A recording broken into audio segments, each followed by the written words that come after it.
Shalom, queridos. Hoje é Tessalonicenses, primeira carta de Paulo aos Tessalonicenses, capítulo 2. O sofrimento que gera ousadia. Nesse capítulo de 1 Tessalonicenses, capítulo 2, vemos que Paulo relata as suas lutas e tribulações. A intenção de fazê-lo não é ganância ou desejo pessoal por glória, mas cumprir sua vocação e agradar a Deus que o chamou.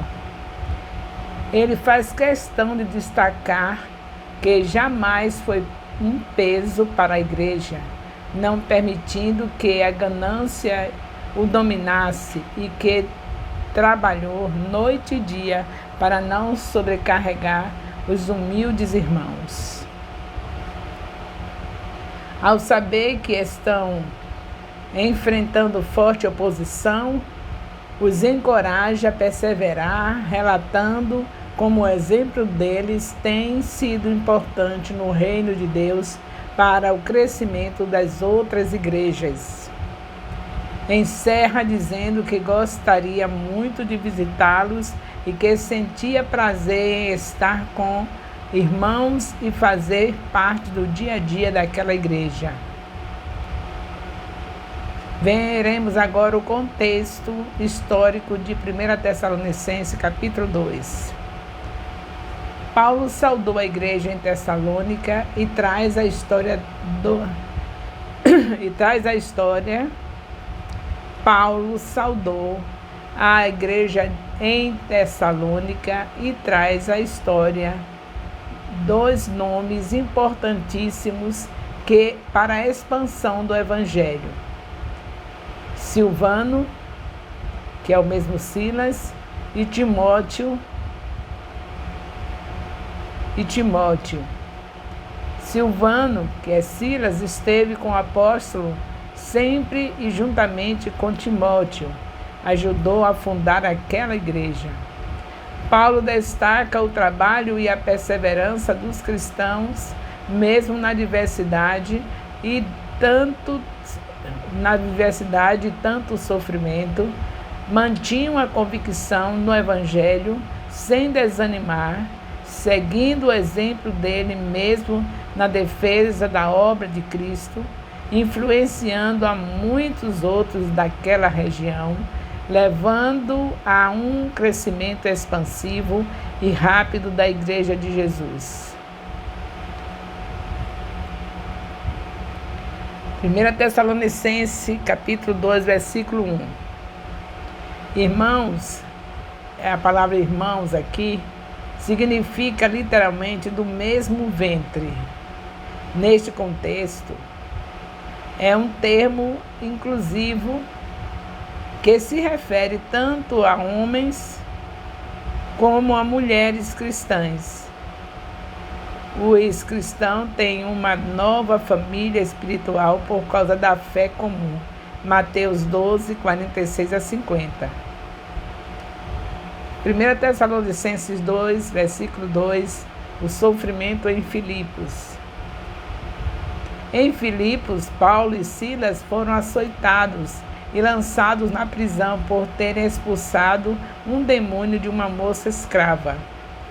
Como Paulo afirmou na época, era ilegal punir cidadãos romanos desta maneira, sem que antes houvesse um julgamento. Atos 16, de 16 a 40. A declaração de Paulo indica que Silas também era cidadão romano. Apesar do grande combate que continuou em Tessalônica, o Evangelho de Deus foi fielmente proclamado.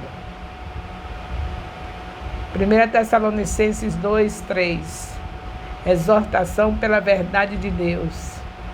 O objetivo do ministério de Paulo era proclamar a verdade e agradar a Deus. Nós temos um ministério, queridos, que Deus entrega, que não importa quem fica quem não se agrada. Nossa missão é agradar a Deus. Se nós temos um ministério semelhante a Paulo, de exortar, de buscar as pessoas para estarem realmente sendo fiéis a Deus, claro que muitos não vão se agradar, mas assim como Paulo, nós prosseguiremos até o fim, falando da maneira como Deus nos chamou para falar, proclamando o Evangelho da maneira que Ele mandou proclamar. E nós nunca vimos o Senhor abandonar nenhum líder, nem mandar retirar a palavra que Ele entrega ao líder. Nós vemos um exemplo que foi Moisés. Moisés quase morre no deserto, queriam apedrejar, queriam matar, mas Deus conservou a palavra que Ele entregou na boca de Moisés, e todos que foram contra Moisés morreram no deserto. Então a gente já sabe que Deus está do nosso lado, Ele manda, Ele garante, mas se chegar ao ponto de Deus permitir que alguém tire nossa vida por causa de estar proclamando o que Ele mandou proclamar, nós não vamos ter nenhum problema, porque Paulo, depois de toda essa batalha, no final, tiraram a vida dele da maneira terrível. Ele foi decapitado e ele morreu feliz, porque ele sabia que naquele grande dia ele estaria com o corpo incorruptível, com cabeça e tudo, não faltando nada, e além de tudo um corpo que não estava mais sujeito a pecar. Então pronto, quem tem convicção de quem é, o que está fazendo aqui, para onde vai, não se incomoda se o que vai falar, que Deus mandou falar, não esteja do agrado do povo. E é disso que Paulo está falando aqui, nas lutas, por causa de falar a verdade, de falar o que Deus mandou. 1 Tessalonicenses 2:9. Não somos pesos para vós. Paulo e Silas pregaram o Evangelho de Deus aos Tessalonicenses sem pedir nenhum auxílio financeiro, trabalhando para não lhes serem pesados. Isso é uma coisa que nós, como especiais de Deus, sermos chamados para estar na frente do povo dele, não nos incomodamos. Se nos abençoarem, nos sustentarem, a gente fica feliz. Às vezes até a gente dá chance, né, para ver se arrependem. A gente começa a dizer assim: você pode me dar, você pode estar cooperando com a obra da minha... Por exemplo, eu trabalho o tempo todo com celular. Meus celulares são bem surrados, porque trabalho o dia inteiro com eles em benefício do ministério. Então, às vezes, eu dou uma chance para ver se alguém se redime, se alguém toma consciência de que deve fazer o que a palavra diz. A palavra manda abençoar os profetas. Ninguém é um profeta na antiga aliança sem levar para ele a oferta. E no Novo Testamento, o Senhor diz, lá em Gálatas, capítulo 6, versículo 6, que aqueles que são instruídos repartem os seus bens com quem o instrui. Mas, independente disso, eu trabalho. Se os celulares pararem, Deus manda, nem que seja do céu, mas em falta eu não vou ficar, porque o meu Deus não vai me deixar em falta. Eu não dedico nada meu para mim mesma, tudo é para o Senhor. Então eu tenho confiança disso.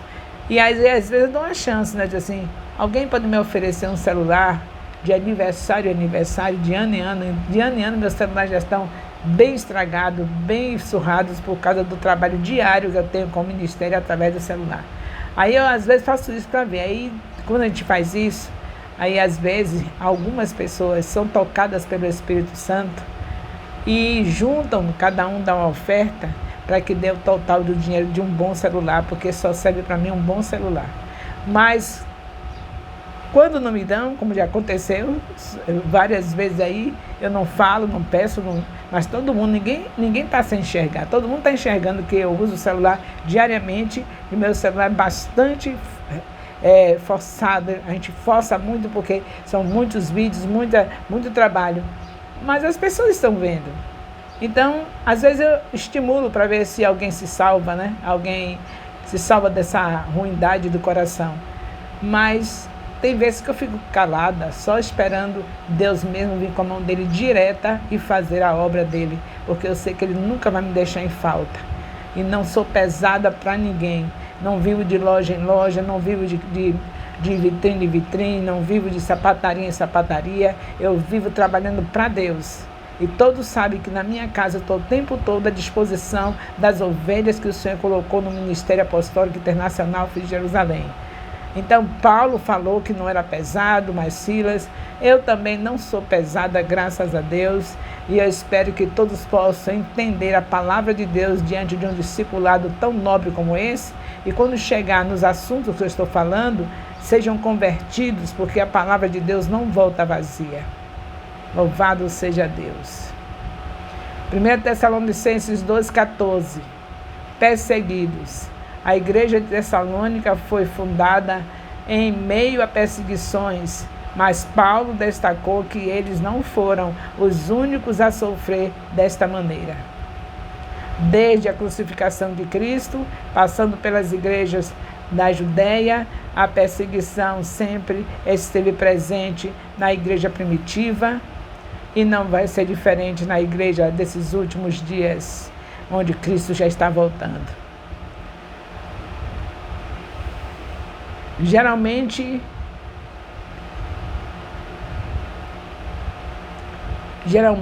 ela come com os judeus hostis que tentavam usar a autoridade romana a seu favor. Foi só no reinado de Nero, tempos mais tarde, após o grande incêndio que destruiu Roma, que a primeira grande perseguição imperial de cristãos passou a ser política oficial romana. Desde a crucificação de Cristo, passando pelas igrejas da Judéia, a perseguição sempre esteve presente na igreja primitiva. E aí estou falando que geralmente isso acontecia e nós vemos que o Senhor sempre protegeu a igreja, sempre Ele cuidou dos seus filhos. 1 Tessalonicenses 2,15, perseguidores de Cristo. Ela se refere aos judeus. Essa perseguição que perseguiam os filhos de Deus, os que se convertiam a Jesus Cristo. Quem fazia isso, essa perseguição era referida aos judeus. Esta é uma única passagem dos escritos de Paulo em que ele identifica os responsáveis pela morte de Jesus. Profetas parece ser uma referência aos profetas do Antigo Testamento, que também sofreram perseguição nas mãos de seus compatriotas. O padrão é claro. Primeiro se rejeita a mensagem, depois persegue o mensageiro. Sempre foi assim. Na Antiga Aliança foi assim, matavam os profetas. Primeiro perseguia a mensagem, não aceitava a mensagem, não aceitava o ensino que estava sendo dado. Depois, achava que não era o bastante, vinha, perseguia e muitos foram mortos, profetas foram mortos na Antiga Aliança. E na Nova Aliança também não foi diferente. Nós vimos João Batista, como foi que morreu. Então, nunca vai ser diferente até que Jesus volte e traga para nós um novo céus, uma nova terra, onde nós estaremos com corpos incorruptíveis e roupas resplandecentes, sentados numa mesa, onde cearemos com Cristo para sempre. A ira de Deus cairá sobre eles. É 1 Tessalonicenses 2,16. Alguns judeus se opunham à pregação do Evangelho aos gentios. Encheram sempre a medida de seus pecados. Isto quer dizer que Deus só iria tolerar determinado número de pecados antes de mandar o juízo. Deus tem a porção de pecados que até onde Ele tolera. Depois daquela porção ter sido completa, aí Deus manda o juízo. Em todo tempo é assim. 1 Tessalonicenses 2, 17 a 18. Satanás nos impediu. A intensidade do desejo de Paulo de rever os Tessalonicenses fica evidente nessas descrições enfáticas. Apressamo-nos o máximo possível para vermos vossas faces, por isso bem quisemos ir ter convosco, pelo menos eu, Paulo. A expressão Satanás nos impediu provavelmente se refere à perseguição que Paulo estava enfrentando a uma enfermidade talvez, 2 Coríntios 12, 7. Após a perseguição que estourou em Tessalônica, Jason pagou a fiança aos oficiais da cidade e possivelmente teve que prometer que Paulo não iria mais pisar ali. Em todo caso, os cristãos de Tessalônica tiveram que mandar Paulo e Silas embora às pressas durante a noite. Atos 17, de 8 a 10. O nome Satanás significa adversário, aquele que se opõe a Deus, a seu plano e ao seu povo. 1 Tessalonicenses 2, 19. Uma coroa de glória.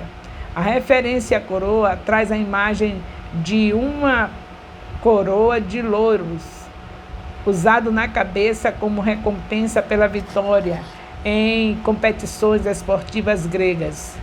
Paulo considerava a igreja de Tessalônica a coroa de glória que seria vista na segunda vinda de Cristo Jesus. Concluindo, nós vemos como a perseguição em Filipos foi muito forte e como padeceram naquela cidade.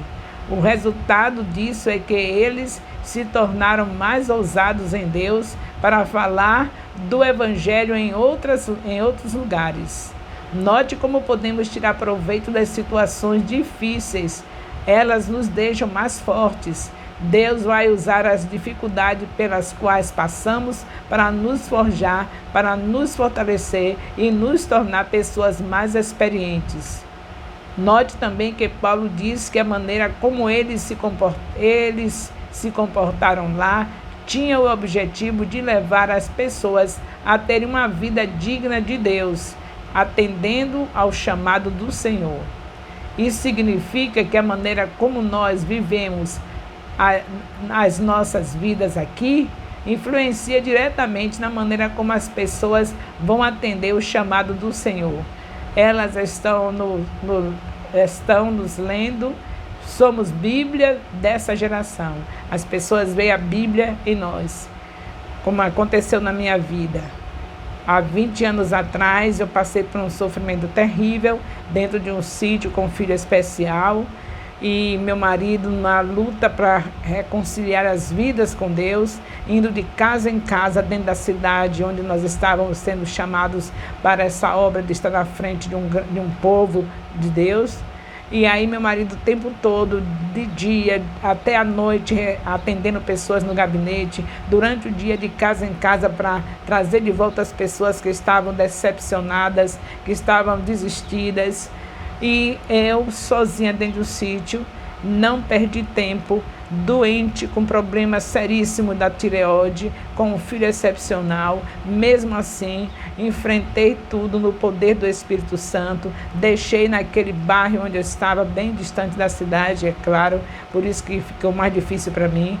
Eu deixei ali uma congregação que Deus, com a sua bondade e misericórdia, me fortaleceu no meio de todo o sofrimento, sendo espancada pelo filho excepcional, porque ele ficava em crises, e mesmo assim uma igreja surgiu, um povo ficou ali, e não paramos aí. Quando eu saí desse lugar para vir estar com meu marido dentro da cidade, como ele já estava com o povo já reconciliado, o povo já estava voltando para o templo, já congregando, ali eu tinha que ajudá-lo, vim para dentro da cidade ficar com ele. Ali também enfrentamos grandes lutas, e hoje, graças a Deus, nós temos dezenas de igrejas que foram levantadas pelo poder do Espírito Santo em nossas vidas, e hoje continuamos nesta luta, numa idade já de ancião.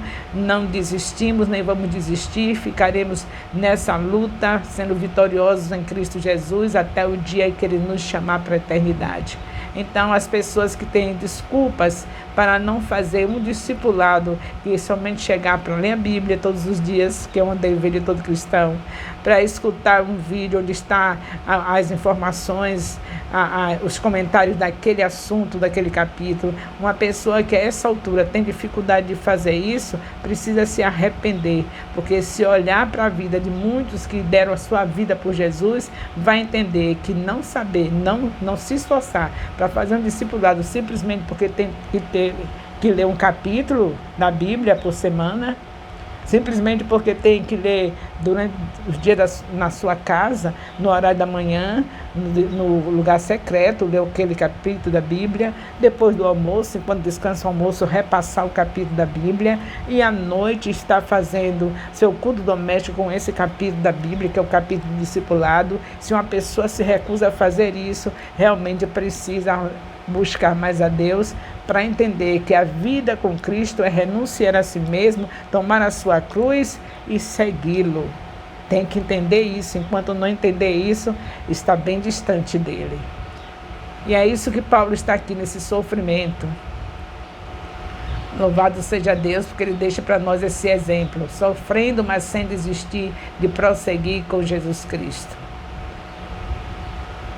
Louvado seja Deus. E assim nós encerramos os comentários do capítulo 2 da primeira carta de Paulo aos Tessalonicenses. Louvado seja Deus.